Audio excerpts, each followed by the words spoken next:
میری شادی ہوئی تو شوہر نامرد نکلا۔ میں نے عزت کی خاطر صبر کر لیا، لیکن جو ابھی روزانہ میں سو کر اٹھتی تو میرے منہ پر گند لگا ہوتا۔ ایک روز میں نے سونے کی ایکٹنگ کی، پھر جو میرے ساتھ ہوا وہ دیکھ کر آپ کی جان نکل جائے گی۔ توبہ توبہ، وہ ایک انوکھے سے لمس کا احساس تھا جو میرے چہرے سے ہوتا ہوا میری گردن تک جا رہا تھا۔ اس لمس میں مدہوشی تھی، پرلطف احساس تھا جو مجھے پوری طرح سے اپنے حصار میں لیے ہوئے تھا۔ میں مدہوشی کے سمندر میں غوطہ زن ہو گئی تھی۔ پھر میں ایسی کیفیت میں داخل ہو گئی جہاں پر میں درد اور لذت کے احساس میں فرق کرنا بھول گئی۔ یہ نشہ تو میں نے اپنی پوری زندگی میں کبھی محسوس نہیں کیا تھا، اور نہ ہی ایسی لذت سے اس سے پہلے روشناس ہوئی تھی۔ کافی دیر تک میں اسی حالت میں رہی، اور پھر جب میری آنکھ کھلی تو میرے آس پاس کوئی بھی نہیں تھا، مگر میرے چہرے اور بستر کے آس پاس مٹی لگی ہوئی تھی۔ میرا چہرہ اور بستر اس مٹی سے گندا ہو رہا تھا، اور اب میں حیران پریشان رہ گئی کہ میرے وجود پر اور میرے بستر پر یہ گندگی کیسے لگ گئی تھی۔ میں ہمیشہ سے ہی بہت نفاست پسند طبیعت کی واقع ہوئی تھی۔ آج یہ جو واقعہ میرے ساتھ پیش آیا تھا یہ میرے لیے انتہائی غیر معمولی تھا، اور پھر یکدم مجھے اپنے وجود میں درد کی ٹیسیں اٹھتی ہوئی محسوس ہونے لگیں۔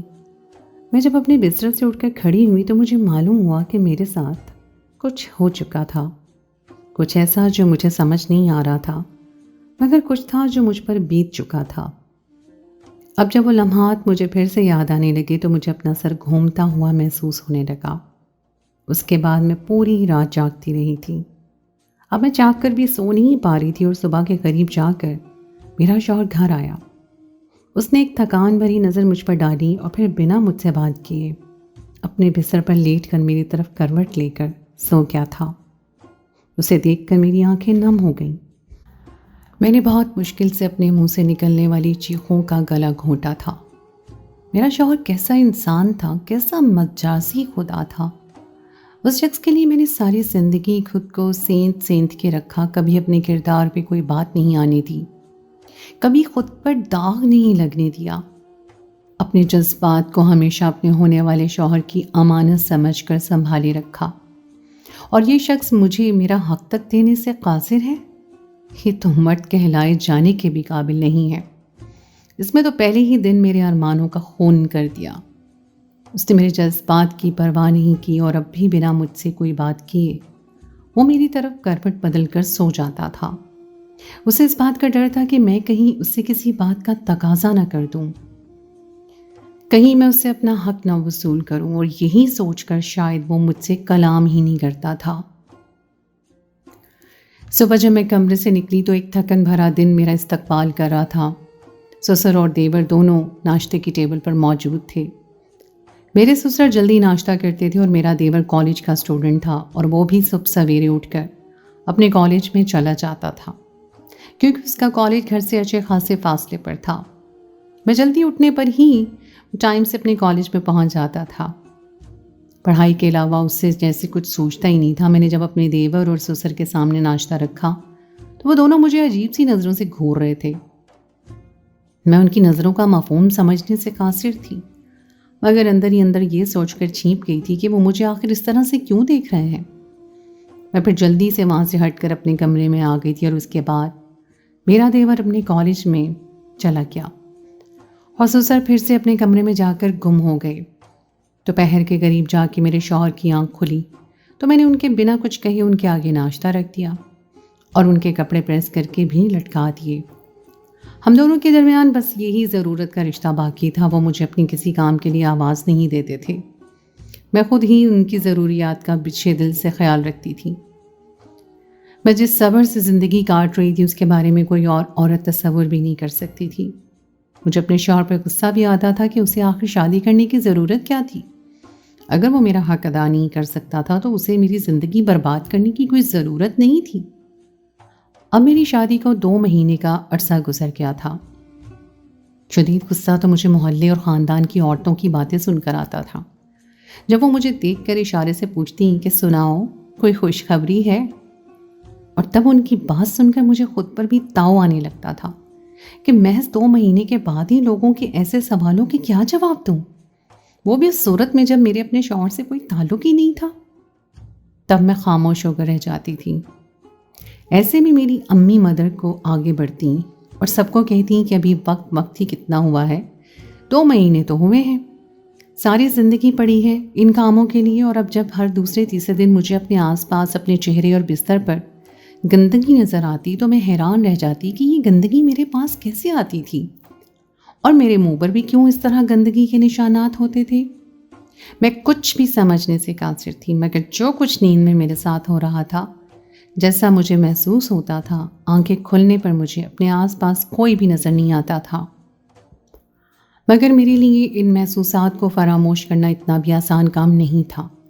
مجھے رہ رہ کر وہ سب کچھ یاد آتا اور میں سوچنے پہ مجبور ہو جاتی تھی کہ آخر میرے ساتھ ایسا کیوں ہو رہا ہے۔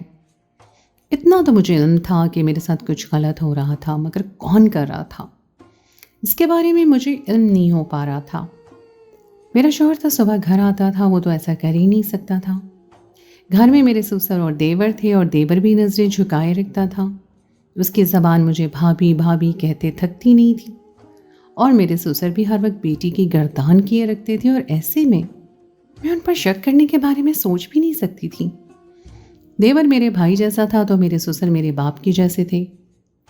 تب پھر میں یہ سوچنے پہ مجبور ہو جاتی کہ کہیں میرا شوہر ہی میرے ساتھ یہ سب تو نہیں کر رہا تھا، مگر انہیں اس کام کو چھپ کر کرنے کی کیا ضرورت تھی؟ میں ان کی بیوی تھی اور ان کا حق بنتا تھا کہ وہ مجھ سے اپنا حق وصول کر سکتے تھے، مگر یوں چوروں کی طرح اپنا حق لینے کی آخر کیا تک بنتی تھی؟ میں اس معاملے میں جتنا سوچتی جا رہی تھی اتنا الجھتی جا رہی تھی، اور جب مجھے اپنے آس پاس کی گندگی نظر آتی تو میری طبیعت پر بہت ہی گردان گزرتی تھی۔ مگر اب میں اپنے دیور ایک عجیب بات اس میں نوٹ کری تھی۔ جب بھی وہ گھر آتا تھا تو اس کی آنکھیں میرے ہی چہرے کا طواف کرتے ہوئے پائی جاتی تھی۔ جب میں اس کی طرف دیکھتی تو وہ نظریں جھکا کر اپنے چہرے کا رخ بدل لیا کرتا تھا۔ پہلے تو وہ اپنے کام سے کام رکھتا تھا، مگر اب وہ ہچکچاتے ہوئے نہ جانے مجھ سے کیا کہنے کی کوشش کرتا تھا، مگر اس میں کہنے کی ہمت نہیں کر پاتا تھا۔ اس کا یہ رویہ مجھے چونکا رہا تھا، اور میں یہ سمجھنے لگی تھی کہ کہیں یہ سب کرنے والا میرا دیور ہی تو نہیں۔ میری نیند ہمیشہ سے ہی بہت زیادہ گہری تھی۔ میں جب ایک بار سو جاتی تھی تو چاہے کچھ بھی ہو جائے میری آنکھ نہیں کھلتی تھی، اور پہلے مجھے اپنی اس گہری نیند سے کوئی مسئلہ نہیں ہوتا تھا، مگر اب یہی گہری نیند میرے لیے تشویش کا باعث بن رہی تھی۔ میں سوچنے پہ مجبور ہو گئی تھی کہ وہ کون تھا جو میری اتنی گہری نیند کا فائدہ اٹھا رہا تھا۔ اب میں نے سوچ لیا تھا کہ آج میں جاگ کر رہوں گی، اور یہ جان کر رہوں گی کہ وہ کون ہے جو میرے کمرے میں آتا ہے اور میرے چہرے کے ساتھ ساتھ بستر پر بھی گندگی مل دیتا ہے۔ جاننے کے لیے ضروری تھا کہ میں آج رات جاگتی رہوں اور اس کا چہرہ دیکھ کر اسے اس کام کے لیے باز رکھنے کے لیے کہوں، اسے لان تان کروں، اسے شرم دلاؤں کہ وہ کس قدر گھناؤنا کام کر رہا ہے۔ اور پھر میں اپنی آنکھیں بند کر کے لیٹ گئی تھی۔ مجھے بہت زیادہ نیند آ رہی تھی، مگر میں نے اپنی نیند کو جھٹک دیا۔ بمشکل اپنی آنکھیں کھول کر رکھی، پھر مجھے ایسے محسوس ہونے لگا جیسے کوئی مجھے چھو رہا ہو۔ اپنے وجود پر مجھے اس کے لمس کے بجائے بچھو رونگتے ہوئے محسوس ہو رہے تھے۔ تبھی میں نے فوراً سے اپنی آنکھیں کھول دی تھیں، اور تب جو منظر میں نے سامنے دیکھا وہ میرے پاؤں کے نیچے سے زمین نکال کر لے گیا، کیونکہ میرے جسم کے ساتھ کھیلنے والا میرے سامنے اس وقت کوئی اور نہیں بلکہ ہم 5 بہنیں تھیں اور میں بہنوں میں سب سے بڑی تھی۔ میرے ابا محنت مزدوری کرتے تھے، ہم لوگ روکھی سوکھی کھا کر پیٹ بھرنے کے عادی تھے۔ بچپن سے ہم نے محدود سہولتوں میں رہ کر خواہشوں کے لیے ترستے ہوئے زندگی گزاری تھی۔ مجھے ایسی زندگی بالکل بھی پسند نہیں تھی۔ میں ہمیشہ سے یہ چاہتی تھی کہ ہم بھی باقی لوگوں کی طرح سکون سے زندگی گزار سکیں، ہمیں چھوٹی چھوٹی ضرورتوں کے لیے اور خواہشوں کے لیے ترسنا نہ پڑے، اس کے آگے ہاتھ نہ پھیلانا پڑے۔ مگر شاید ہمارے نصیب میں ایسی ہی زندگی گزارنا لکھی تھی کہ ایک دن ابو کے کام کے دوران چھت آن گری اور وہ موقع پہ ہی جاں بحق ہو گئے تھے۔ ابو کے ساتھ 2-3 اور بھی مزدور تھے جو اپنی جان کی بازی ہار گئے تھے۔ مالکان نے ان کی کفن تدفین کا انتظام کیا اور تھوڑے بہت پیسے بھی ان کے گھر والوں کو مدد کی مد میں دے دیے تھے، مگر اس کے بعد کیا ہونا تھا؟ آگے زندگی کیسے گزارنی تھی؟ ہم جوان بچیوں کے سر پر کس نے ہاتھ رکھنا تھا، یہ سب سوالیہ نشان تھا، اور ہمیں کچھ سمجھ نہیں آ رہا تھا ہم باقی کی زندگی کیسے گزاریں گے۔ امی بہت پریشان تھی، وہ پڑھی لکھی بھی نہیں تھی اور ان کے ہاتھ میں کوئی ہنر بھی نہیں تھا جو وہ اپنے ہنر کو استعمال میں لا کر زندگی گزار سکتی تھیں۔ تبھی میں نے پھر گھر سے باہر نکلنے کا فیصلہ کیا اور میں بھی 8ویں تک پڑھی لکھی تھی۔ اس سے آگے پڑھانے کی میرے والدین میں استطاعت ہی نہیں تھی۔ باقی بہنیں تو مجھ سے بھی چھوٹی تھیں اور اسکول میں پڑھ رہی تھیں، انہوں نے تو باہر کی دنیا بھی ابھی نہیں دیکھی تھی، اور میری امی عدت میں تھی، وہ کمانے کے لیے گھر سے نہیں نکل سکتی تھیں، اور ایسے میں مجھے ہی گھر کی بڑی بیٹی ہونے کی حیثیت سے بڑا بیٹا ہونے کا فرض ادا کرنا پڑا تھا۔ جب میں باہر نکلی تو مجھے اندازہ ہوا کہ یہ دنیا بہت ہی ظالم ہے جو مجھ جیسی لڑکیوں کو سالم نگل جاتی ہے۔ میں ایک فیکٹری میں کام کرنے لگی تھی۔ 1 مہینہ میں نے اس فیکٹری میں کام کیا، مگر اس کے مالک کی مجھ پہ بری نظر پڑ گئی تھی، وہ مجھے اپنے فائدے کے لیے استعمال کرنا چاہتا تھا۔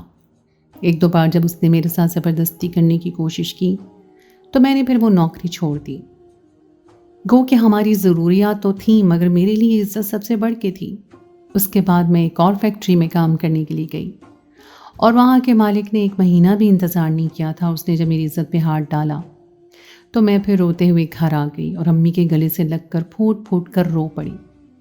انہیں کہنے لگی کہ یہ دنیا کس قدر ظالم ہے جو اکیلی عورت کو دیکھ کر اس سے فائدہ اٹھانے کی کوشش میں ہر کوئی مصروف رہتا ہے۔ آخر آپ ہی بتائیں میں کیا کروں؟ اگر میں جوان ہوں، میں خوبصورت ہوں، تو اس میں میرا کیا قصور ہے؟ مجھے اپنے خاندان کی کفالت کے لیے گھر سے باہر نکلنا پڑ رہا ہے، تو لوگ میری مجبوری کو کیوں خریدنا چاہتے ہیں؟ لوگ مجھ سے ناجائز فائدہ کیوں اٹھانا چاہتے ہیں؟ میرے سوال پر امی گہری سانس لے کر کہنے لگیں کہ میں اس بارے میں کیا کہہ سکتی ہوں؟ خدا لوگوں کو ہدایت دے، انہیں اچھے اور برے میں تمیز بھی سکھائے۔ تب امی نے مجھے کہہ دیا کہ اب تم گھر سے باہر نہیں نکلو گی۔ مگر امی گھنٹیا کے درد کی مریضہ تھیں اور وہ تو کام کاج بھی زیادہ نہیں کر سکتی تھیں۔ ایسے میں امی کا گھر سے باہر نکل کر کمانا مجھے کسی طرح بھی قابل قبول نہیں تھا، مگر میں نے باہر کی دنیا بھی دیکھ لی تھی۔ جو کچھ باہر تھا، جس قسم کے لوگ دنیا میں موجود تھے، اس سے اپنی حفاظت کرنا میری جیسی لڑکی کے لیے بہت مشکل کام تھا۔ امی نے پھر لوگوں کے گھروں میں کام کرنا شروع کر دیا تھا، اور صبح سے لے کے شام تک وہ مختلف گھروں میں برتن دھوتی، صفائی کا کام کرتی، اور شام کو جب تھک ہار کر گھر آتی تو ان کے ہاتھ میں پیسے کم ہوتے تھے، مگر ان کا جسم بھی درد چور چور ہوتا تھا۔ یہ سب دیکھ کر میں پھوٹ پھوٹ کر رو پڑتی تھی کہ میں چاہنے کے باوجود بھی ان کی مدد نہیں کر پا رہی تھی۔ میں اس قدر تکلیف کی شدت میں لوگوں کے گھروں میں کام کرنے پر اتنی محنت کرنے پہ مجبور تھی۔ پھر ہمارا وقت بدلا، شاید یہ ہماری دعائیں رنگ لے آئی تھیں یا ہمارا صبر۔ اللہ کو پسند آ گیا تھا کہ امی کے دور پار کے ایک رشتہ دار پاکستان میں آئے، اور انہیں جب ہمارے حالات کے بارے میں علم ہوا تو انہوں نے گھر میں ہی امی کو ایک چھوٹی سی کریانے کی دکان ڈال دی تھی، جس کا دروازہ گلی میں کھلتا تھا۔ یوں اب امی گھر میں بیٹھ کر عزت سے 2 روزگار کمانے لگی۔ آس پاس کے لوگوں نے امی کے ساتھ تعاون کیا، وہ اپنا تمام سودا سلف ہم لوگوں سے ہی لے کر جاتے تھے۔ جب ہم لوگوں کا گھر سے عزت میں بیٹھ کر گزارا ہونے لگا تو میں خدا کا شکر ادا کرتے ہوئے نہیں تھکتی تھی۔ اسی دوران رشتے والی بوا ایک دن میرے لیے امجد کا رشتہ لے کر آ گئی۔ میں اس بات پر خوش تھی کہ امجد خوش شکل تھا، وہ اچھا خاصا کماتا تھا، وہ ایک پرائیویٹ کمپنی میں سیکیورٹی گارڈ کے فرائض سر انجام دے رہا تھا۔ اس کی ڈیوٹی رات میں ہوتی تھی اور دن بھر وہ گھر میں موجود رہتا تھا۔ امی نے جب امجد اور اس کے گھر والوں کے بارے میں چھان بین کروائی تو انہیں کوئی بھی غلط بات معلوم نہیں ہوئی تھی، تبھی انہوں نے بھی میرا وہاں پر شادی کرنے کے لیے حامی بھر دی۔ شادی والی رات مجھے معلوم ہوا کہ مجھ پر کیا قیامت بیت چکی۔ میرا شوہر نامرد تھا اور وہ میرا حق ادا کرنے سے قاصر تھا۔ میں نے باقی کی زندگی صبر و تحمل کے ساتھ ہی گزارنی تھی۔ میں اگر واپس جاتی تو کس منہ سے جاتی؟ مجھ سے چھوٹی 4 بہنیں کنواری تھیں، اور اگر میں ہی شادی کے چند دنوں کے بعد طلاق کا ٹیکا سجا کر میکے میں جا کے بیٹھ جاتی تو میری باقی بہنوں کی زندگی بھی مشکل ہو جاتی اور ان کی شادی ہونے میں رکاوٹ ہو سکتی تھی۔ یہی سوچ کر میں نے صبر و برداشت سے کام لیا تھا، مگر اب جب میرے ساتھ یہ غیر معمولی واقعات ہو رہے تھے تو اب میں یہ دیکھ کے پریشان ہو گئی تھی کہ میرے ساتھ ایسا کرنے والا کون تھا۔ اگر وہ میرا شوہر تھا تو اسے چھپ کر یہ سب کرنے کی کیا ضرورت تھی، اور گھر میں کوئی اور ایسا کیسے کر سکتا تھا؟ مگر اب جب میں نے اپنے سامنے دیکھا تو مجھے اپنی آنکھوں پر یقین نہیں آ رہا تھا۔ مجھے آنکھیں کھولتا دیکھ کے، پھر خوف سے چیختے چلاتے دیکھ کے وہ پیچھے ہٹ گئے تھے۔ ان کا یقین ہی نہیں آ رہا تھا کہ ان کا کھیل بگڑ چکا تھا۔ مجھے ان کی اصلیت معلوم ہو چکی ہے۔ وہ پھٹی پھٹی نگاہوں سے مجھے دیکھنے لگے تھے اور میں بری طرح سے چیخنے چلانے لگی۔ مجھے اپنی آنکھوں پر یقین ہی نہیں آ رہا تھا۔ مجھے خود سے گھن محسوس ہو رہی تھی اور میں بری طرح سے رونے لگی۔ میری آواز سن کر میرا دیور بھی وہیں پر آ گیا، اور جب اس نے مجھ سے یوں شور مچانے کا سبب پوچھا تو میرے پاس اسے بتانے کے لیے کچھ بھی نہیں تھا۔ وہ کافی دیر تک وہیں کھڑا مجھے دیکھتا رہا، پھر بنا کچھ کہے وہاں سے چل پڑا تھا۔ پھر نہ جانے کب روتے روتے نڈھال ہو کر میں سو گئی تھی۔ صبح جب میری آنکھ کھولی تو میرا شوہر کمرے میں سو رہا تھا۔ اسے یوں سوتے دیکھ کے مجھے سخت تاؤ آیا۔ میں نے اسے دونوں ہاتھوں سے پکڑ کر جھنجھوڑنے لگی۔ وہ میرے یوں اس انداز پہ حواس باختہ ہو گیا۔ وہ مجھے حیران نظروں سے دیکھتے ہوئے کہنے لگا، کیا بات ہے؟ تم اس قدر پاگلوں جیسی حرکتیں کیوں کر رہی ہو؟ سب ٹھیک تو ہے؟ اس کے چہرے پہ میرے لیے ناگواری تھی اور آنکھوں میں میرے لیے نفرت تھی، جیسے مجھے زبردستی اس کے سر پہ مسلط کیا گیا ہو۔ تب میں اسے غصے سے کہنے لگی کہ تم اپنے باپ سے پوچھو اس نے میرے ساتھ کیا کیا ہے۔ اس نے میری زندگی برباد کر دی۔ وہ حیران نظروں سے مجھے دیکھتے ہوئے کہنے لگا، کیا مطلب؟ کیا کیا ہے میرے باپ نے؟ تب میں نے اسے بتایا کہ تمہارے باپ نے وہ کیا ہے جو تم آج تک نہیں کر سکے۔ تم آج تک مجھے میرا حق نہیں ادا کر سکے، اور تمہارے باپ نے میری عزت پر حملہ کیا ہے۔ میں ساری زندگی کے لیے اپنی نظروں سے شرمندہ ہو کے رہ گئی ہوں۔ اس کی آنکھوں میں ایسی بے یقینی تھی، اسے کچھ سمجھ ہی نہیں آ رہا تھا کہ میں کیا کہہ رہی ہوں۔ اور پھر کافی دیر کے بعد وہ بولا تو اس کی بات سن کر مجھے ایسے لگا جیسے میرے سر پر ساتوں آسمان گر پڑے۔ وہ مجھے کہنے لگا، تم یہی تو چاہتی تھی، تمہیں جو چاہیے تھا وہ میں نے نہ صحیح میرے باپ نے تمہیں دے دیا ہے، اب تمہیں خوش ہو جانا چاہیے۔ اس کے انداز میں میرے لیے اس قدر حقارت تھی کہ میں اپنی ہی نظروں میں گر کے رہ گئی۔ تب مجھے اپنے عقب سے اپنے دیور کی آواز سنائی تھی، آپ کی بات سن کے مجھے شرم آ رہی ہے، مجھے خود سے گھن آ رہی ہے یہ سوچ کر کہ آپ میرے بھائی ہیں۔ آخر آپ ایسی بات کیسے کر سکتے ہیں؟ جب میں نے اپنے دیور کو پلٹ کر دیکھا تو مجھے کہنے لگا، اگر مجھے بھیا کے بارے میں معلوم ہوتا کہ ان کے ساتھ یہ مسئلہ ہے تو یقین مانے میں کبھی بھی آپ کے بھیا کے ساتھ شادی نہ ہونے دیتا۔ یہ بات مجھے آپ دونوں کی شادی کے بعد معلوم ہو گئی تھی، جب یہ شادی کے بعد بھی روزانہ نائٹ ڈیوٹی پر جا رہے تھے، اور واپس آنے کے بعد یہ اپنے کمرے میں سو جاتے اور آپ گھر کے کام میں مصروف رہتی تھیں۔ تب میں سوچنے لگتا کہ آخر آپ دونوں کی زندگی نارمل کیوں نہیں ہے۔ اور پھر ایک دن میں نے غلطی سے آپ دونوں کی باتیں سن لی۔ تب مجھے اندازہ ہوا کہ دراصل آپ بھابھی کے حقوق ادا کرنے کے قابل نہیں ہیں۔ حیرت تو مجھے اس بات ہے کہ ابو بھی اس حقیقت سے واقف تھے، اس کے باوجود بھی ابو نے بھیا کی نہ صرف شادی کی بلکہ آپ کو حقیقت سے لا علم بھی رکھا، اور ابو بھی اس سب کا فائدہ اٹھاتے رہے۔ میں کبھی سوچ بھی نہیں سکتا تھا کہ ابو ایسا بھی کر سکتے ہیں۔ وہ آپ کو بیٹی بنا کر لائے تھے، اور وہ آپ کی عزت پر حملہ کیسے کر سکتے تھے؟ مگر اب وقت ان باتوں کا نہیں تھا۔ میں جس شخص کے لیے یہاں پر موجود تھی، جب وہی شخص میرا وفادار نہیں تھا، میری عزت کا محافظ نہیں تھا، تو اب میں نے ایسی زندگی میں جی کر کیا کرنا تھا؟ میں نے اپنا ضروری سامان اٹھایا اور امی کے گھر آ گئی۔ امی مجھے دیکھ کے یوں پریشان ہو گئی۔ تب میں نے روتے ہوئے امی کو ساری بات بتائی کہ اب میں وہاں پر نہیں رہ سکتی، میرا اس شخص کے ساتھ گزارا نہیں ہے۔ اب میں نے اپنے ساتھ بیتی ہوئی ساری بات امی کو بتا دی تو امی کو بھی سن کے سخت غصہ آیا تھا۔ انہیں بھی اس بات پر سخت تعجب تھا کہ میرے شوہر نے آخر میں شادی کیوں کی۔ تب میں نے انہیں بتایا کہ انہوں نے اپنے باپ کے مجبور کرنے پہ یہ کام کیا تھا۔ ان کے باپ کی خواہش تھی کہ وہ شادی کریں، جبکہ وہ یہ بات جانتے بھی تھے کہ میرا شوہر اس قابل نہیں ہے، پھر بھی اس کے باپ نے ایسا کیا۔ اب امی کی بھی سپورٹ میرے ساتھ تھی۔ وہ بھی نہیں چاہتی تھی کہ میں ایسے گھر جاؤں جہاں پر میری عزت محفوظ نہیں تھی، اور میرا شوہر بھی میرا محافظ نہیں تھا۔ پھر میں نے اپنے شوہر سے خلا لے لی۔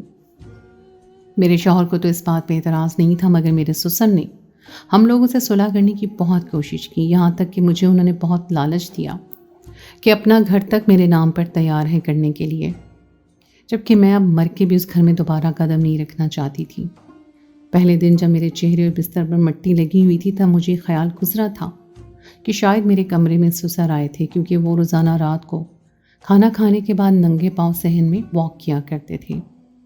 ان کے پاؤں چلتے تھے اور ننگے پاؤں کچی مٹی میں چلنے سے انہیں راحت ملتی تھی۔ مگر پھر میں نے اپنے خیال کو یہ سوچ کر جھٹک دیا تھا کہ وہ تو مجھے اپنی بیٹی کہتے ہیں، وہ بھلا میرے ساتھ ایسا کیوں کر سکتے ہیں؟ مگر میں نہیں جانتی تھی کہ وہ اندر سے اس قدر غلیظ ہیں کہ مجھے بیٹی کہہ کر وہ اپنی ہوس مٹا سکتے ہیں۔ خلا لینے کے لیے کتنے دن بعد بھی جا کے میں اس حادثے سے باہر نکلی تھی، اور محلے کی اور خاندان کی عورتیں آتی، مجھ سے ہمدردی جتاتی اور پھر میرے زخموں پہ نمک چھڑک کر چلی جاتی تھیں۔ مگر میں ہر ایک بات کو یہ سوچ کے برداشت کر رہی تھی کہ اللہ مجھے صبر دے دے گا۔ تو دوستو، یہ تھی میری آج کی کہانی۔ امید ہے آپ کو آج کی کہانی پسند آئی ہوگی۔ کہانی اچھی لگے تو اسے لائک ضرور کیجیے، اپنے دوستوں کے ساتھ شیئر کیجیے، اور اگر آپ نے ابھی تک میرے چینل کو سبسکرائب نہیں کیا تو اسے فوراً سبسکرائب کر لیجیے، ساتھ ہی لگے بیل آئیکن کو بھی پریس کر دیں تاکہ آپ کو میری آئندہ آنے والی کہانی کا نوٹیفیکیشن بر وقت مل سکے۔ اگلی کہانی تک کے لیے مجھے دیجیے اجازت۔ خدائے پامان۔